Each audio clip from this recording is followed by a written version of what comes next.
Ketua Pemuda UMNO menolak mentah-mentah cadangan DAP yang mahukan pembahagian kerusi secara sama rata antara Barisan Nasional dan Pakatan Harapan dalam pilihan raya negeri Melaka akan datang.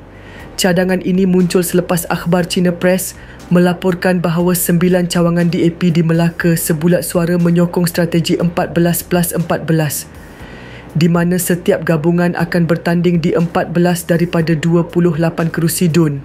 Sekiranya dilaksanakan, langkah ini bermakna BN perlu melepaskan beberapa kerusi yang kini berada dalam genggamannya.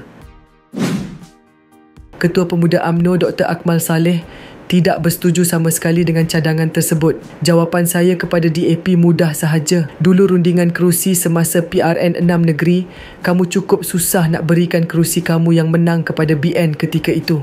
Kali ini senang-senang sahaja nak kerusi yang kami dah menang. Maka kerusi yang BN menang tidak akan sama sekali untuk diberikan kepada PH. Jika nak juga, kita bertanding di tempat yang sama. Mudah sahaja. Untuk beri kamu tidak sama sekali dan boleh teruskan bermimpi, katanya dalam satu catatan yang dimuat naik di Facebook hari ini. Akmal juga merupakan ahli Exco dalam Kerajaan Negeri Melaka.